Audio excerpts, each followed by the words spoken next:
next one is the Driftwood, which is one of my favorite amplifiers. So let's go ahead and switch over to that now and see what that's like. Let me mute the mic. I'm going to start with the pedal off, and then I'll turn it on the green mode. So let's go ahead and do that now. Here we go.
That amp's a lot quieter too. A lot more low end in the Driftwood. Sorry for slurping on camera here. I'm starving and I was running late. So yeah, tons of low end in this amplifier. So let's go ahead and sculpt it a little bit. So we're on the green mode, which is the top knobs, which is the classic mode. So let me spike the tone knob and see if that helps out a little bit here. Let's see what we got.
I gotta remind myself, no shreds tonight after not practicing for a week.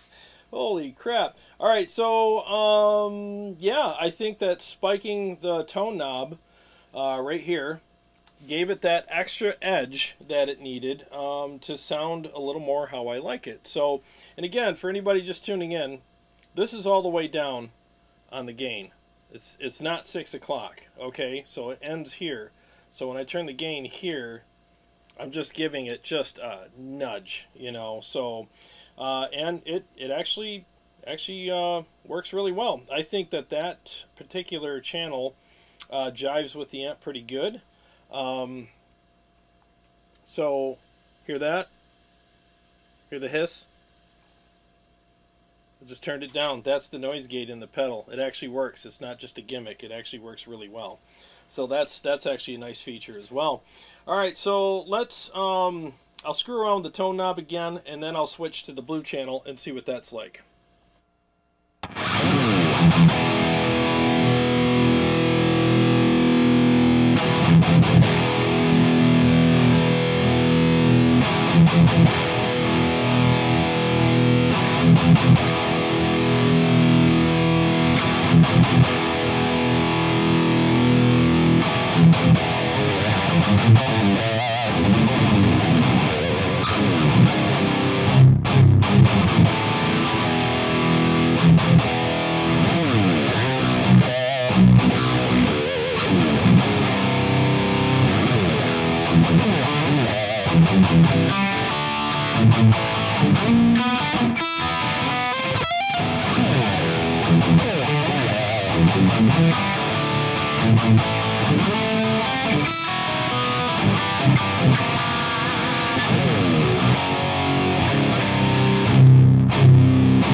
Wow. Yeah, I think either mode would work with this amp depending on your taste. As you can see, I boosted the treble a little bit, brought the bass back up to normal. This amp's got a lot of low end, and I like that. I want a big fat sound. And again, a lot of pedals will kill your low end to the point where it's like there's too much out and your amp sounds choked.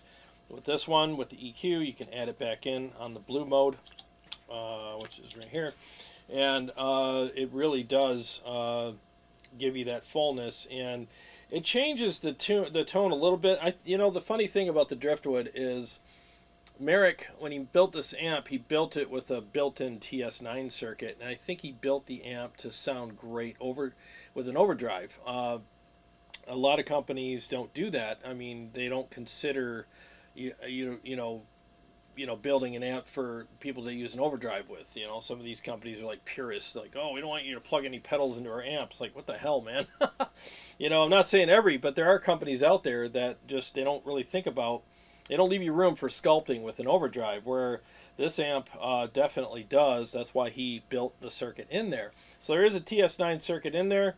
So I'm going to engage that. I'm going to bypass the pedal now.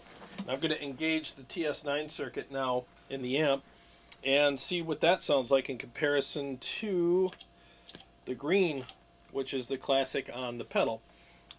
Yeah, I got it dialed in right there. So first you're going to hear the amp TS9, and then you're going to hear the pedal.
Okay, the pedal has more push than the circuit in the amplifier, that's for sure. So I think the circuit sounds great in the amp, but the pedal, yeah, it's got more push to it. It's probably like, I don't know, 20 to 30% more. I could feel it. I mean, there's more of a surge, you know, a little more nitrous in this box here than the one in the amp. I think both are great, but I always like a little more. And for a recording, you probably want something with a little less push so that you can, you know, you get that little more clarity. But for live playing, when you're actually playing and not reamping, which everybody does in the studio now, because now there's a player involved when you're playing live. In the studio, you play your guitar with the mouse because you're reamping. It's different, and I want that feel, and I want that security and that support, and I think the pedal gives me that a little more than the circuit in the amplifier.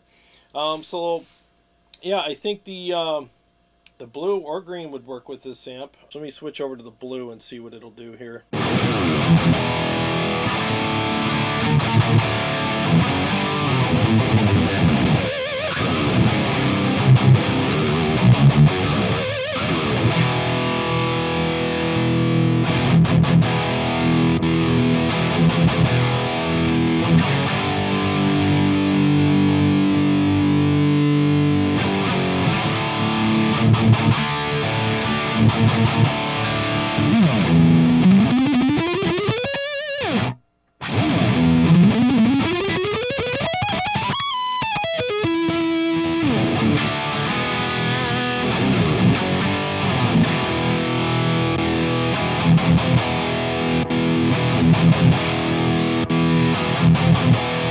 It's a tad bit tighter with the green mode. Interesting. Very interesting. You can probably go either way, but if you want a little more tightness and clarity, I think the green mode might be better on this pedal than the blue for this amplifier. Let's do a mix. See what that's like.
Sounds freaking awesome. Yeah, I could play that all day.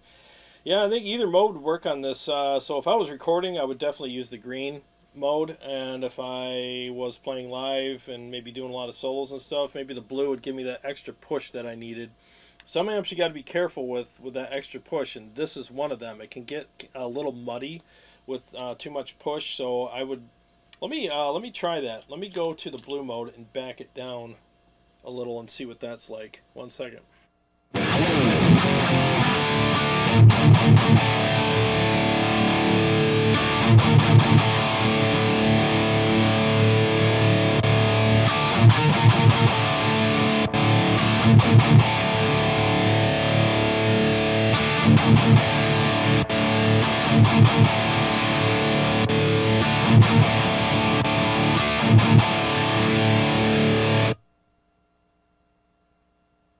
Yeah, I think I still prefer the green.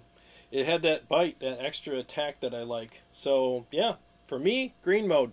And that's what's so cool again about this pedal. Like if you have a lot of amps, I mean, you got 3 pedals in one. So, and the gate really does make a difference. So, hey, thanks so much for watching this excerpt or riff from one of my live streams. I hope you enjoyed it.